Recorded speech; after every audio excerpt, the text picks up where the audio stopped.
3, pearls 2, 3, wave 2, 3, pearls 2, 3, and never above the crown. Hey everybody, I'm Chet Sewell. Nice to see you all. And I always like to start with a disclaimer for all you straight folks out there. In case you do not understand me, it's because I do suffer from HIV.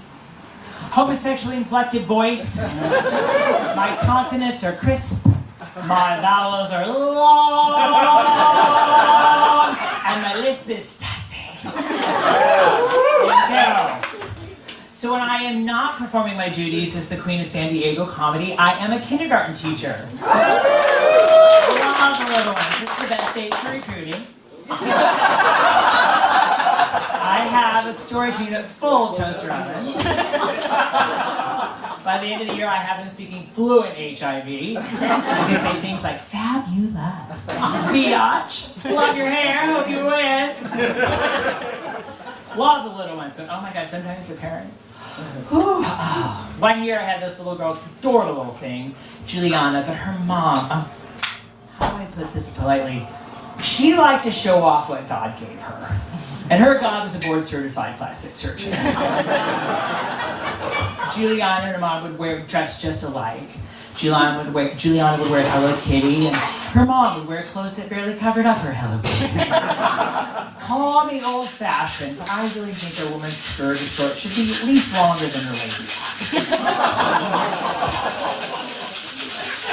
I love teaching my little ones about love and tolerance and diversity. Every January we learn about Dr. Martin Luther King Jr. One year when we were learning about Dr. King, I read a story about him, and when I was done, I asked my little ones, what was Dr. King's dream? A little girl raised her hand and said, for everybody to be black? Oh, no, sweetheart. That's the Kardashians' dream.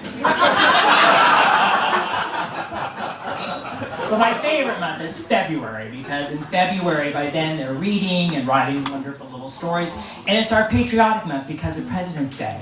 So we learn all about Abraham Lincoln, George Washington, the Stars and the Stripes. One year I had a little one write a just adorable story about America.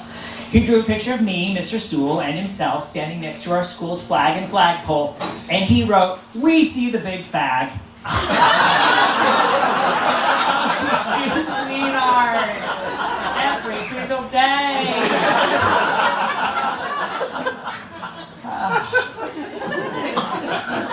So if you haven't already guessed, I did come out of birth. The vagina was my closet. Of course, I was my mother's 4th child, so by then it was a large walk-in closet. There were complications for my mother when she was in labor having me. The doctors told her to stop pushing because my head was turned and my hand was up like this. The doctors had to reach up with forceps and yank me out forcefully against my will. My mother said that I didn't scream when I was born, I sang. I'm coming out, got to know, got to let it show. Folks, my mother grew mustache shortly after I was born because I took all of her estrogen. I mean, I am so gay, I thought vagina was a U.S. state. The capital of vagina is Richmond. I told one of my straight girlfriends that, and she said, well, the capital of my vagina is Richmond.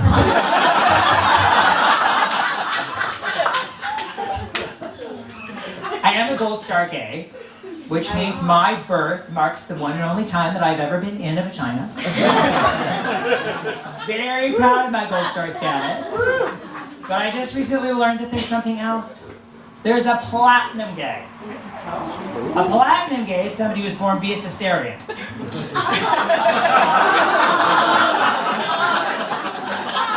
a platinum gay is as pure as the driven snow. The Gold Star gay is only as pure as a summer's eve.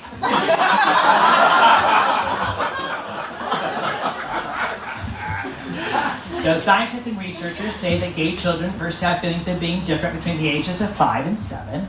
I was 4. I was gifted and talented. When I was 4, I told my mother that I wanted to be a princess. She thought it was a phase that I would grow out of, but quickly realized it wasn't when I told her that I wanted to be a Jewish American princess. I have an older brother who's gay. My parents had really good genes. It's my 3 older brothers and then my younger sister, Cody. It goes straight, gay, Cody. My sister will turn gay for a free dinner. My brother was gifted and talented too. When he was 4, he told my mother that he wanted to be a mommy. She said, "Sweetheart, you can't be a mommy." He thought about it for a minute and then said, "Okay, then I'll just be Liza Minnelli." And he is every Halloween. So I love my name, Chet. It's about the most masculine thing about me. I'm named after my godfather, who was a big Cherokee Indian, who would give me cowboy boots every year for my birthday. Thanks, Uncle Chet Heels. Of course, Chet is my middle name. My parents were psychic. They knew that I was going to be gay. My first name is Stacy. They did not give me the name of the sign of the devil, they gave me the sign of the gay. Oh, Lord. In 2nd grade, I got up in front of the entire class and said that I no longer wanted to be called Chet, I wanted to be called Stacy.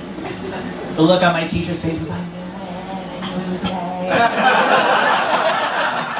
Later that day at recess, I overheard her tell the other 2nd grade teachers that they each owed her $20.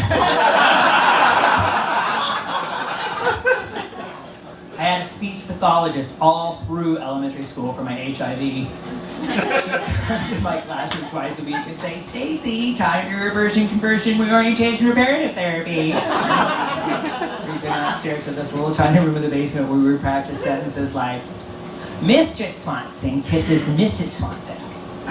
He does not kiss Mr. Smith."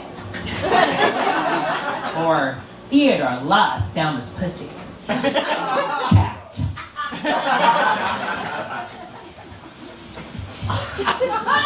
So, Barbie! Oh, there I am. Don't you just love it, Barbie? My sister and I used to love playing Barbies when we were growing up.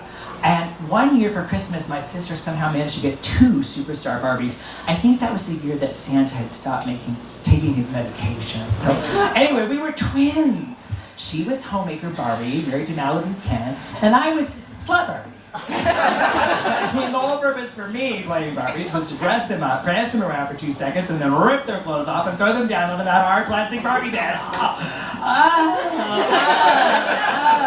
Ken.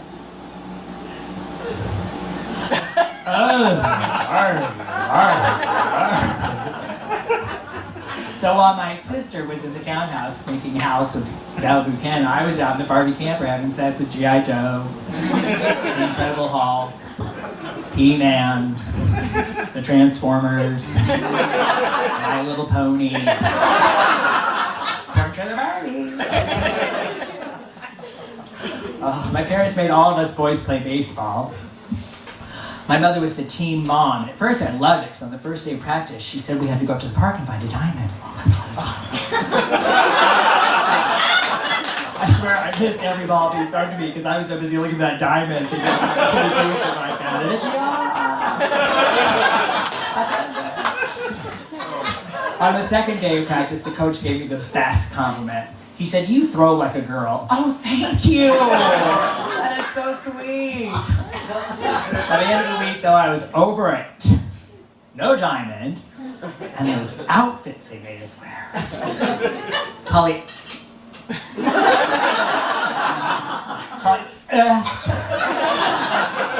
And those shoes. Hello, every fashionista knows it's one big spike, not a bunch of teeny tiny little ones. I did nothing for my calves. I was a swimmer in high school, though, which I loved because it gave me an excuse to shave. Shaving causes less drag, which is so funny because I was shaving in order to do more drag. Sports, they're a foreign language to me. Oh my God. I mean, I'm so gay, I thought Oscar de la Hoya was something you wore on the red carpet. And that a tight end was just that. The wide receiver was a slut. I really have tried everything that I can to be more masculine. I mean, never wear pink. If I did, I would spontaneously combust.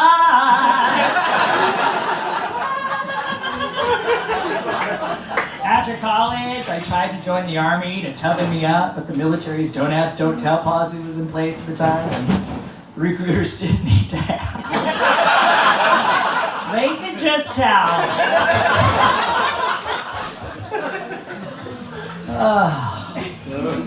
So yeah, I will be celebrating my 17th birthday in September. 17, that's 49 plus shooting Hamlin. I am a Virgo, which means I do suffer from obsessive cleaning disorder, OCD. The smell of bleach turns me on. Cleaning the bathroom is my idea of foreplay. Hey guys, if you really want to get me going, just dab a little Clark's bleach behind each ear. Stuff a dryer sheet down your pants.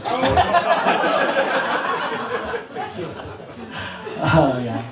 But yeah, at 17, I am going through the gay midlife crisis, which is a little different than the straight midlife crisis. You know, straight men will buy a sports car, trade their wives in for a younger model. For many gay men, it's just about maintaining beauty. So I'm exercising more, doing my Kegels right now. Dieting. I'm just one intestinal parasite away from my ideal weight. I do practice all of the secret gay beauty tips that I can. I'm practicing secret gay beauty tip number 42 right now. And that is I'm wearing a shirt that is one size too small. And of course, every few months I do go up to Carmel Valley and get touched by an angel. Touched by an angel, a Botox angel. Touch up my brow before you leave me, doctor. Touched by an angel, a Botox angel. Then slowly back away. Won't show emotion when I pay for youth. Hey, you can clap now. Seriously, I really do believe that gay men age differently than straight men. I mean, I think it's like dog years for queers. Gay 9 years. I mean, because I look at a straight man my age, and I'm like, God, he looks so much older than I do. And so my theory is it's gay 9 years, and I think that gay 9 years is like for every year that a man ages, a gay man will age is like about 9 months. So I'm 17 in straight years, but I'm only 38 in gay years. Which still makes me too old for Hillcrest. But I have made up a song for those older gays like me. It goes like this. You're a grand old fag, you're a high fashion fag, and forever imprisoned you wait. You're the emblem of rainbow love, a fan of the Queen Beyonce. Every gym beats true with all hunks of each hue, and remember to tuck in drag. Should old bad tricks be forgot, keep your eye on the grand old fag.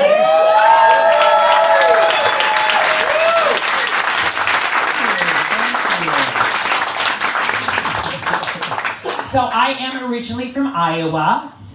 Yay, Iowa, IOWA, idiots out running around.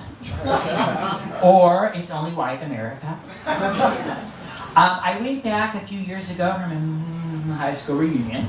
And it was really sweet. Some guy apologized to me for making fun of me and calling me names all through school. And I forgave him. Besides, I said, God's already punished you, big fat bald idiot out longer than I. And then I was talking to another classmate, and this is when I was still with my ex, and I was telling her that I'd finally met somebody who gesticulates more than I do. And she said, well, I understand what you mean. My husband shoots clear across the room. Okay.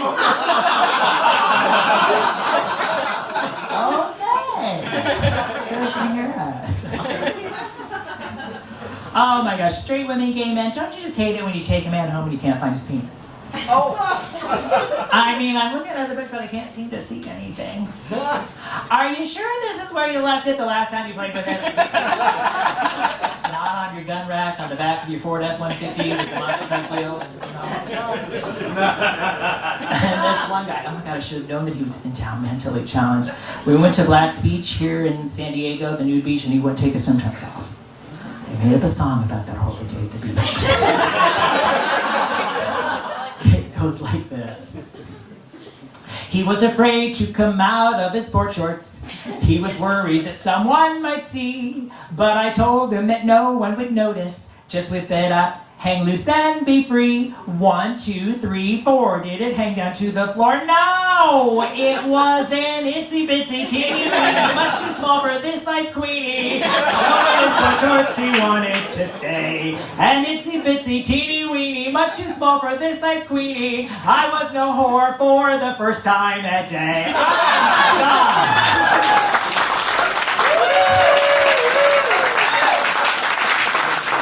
I think I'm about done, but there is one really annoying thing that happened to me and today and my sister while we were trying to park.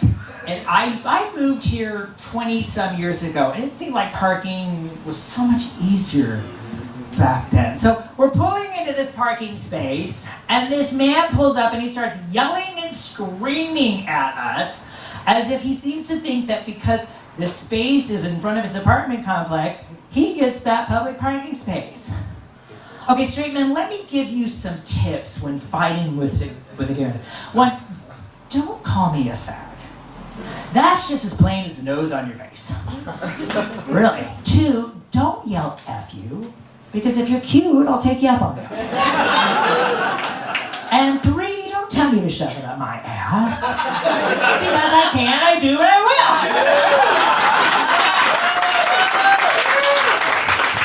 I just have to get that off my chest because it's bothering me since we parked. Okay, everybody, that is my time. But before I go, please, please, please help control overpopulation and have your dysfunctional friends spayed or neutered, okay? Thanks, everybody.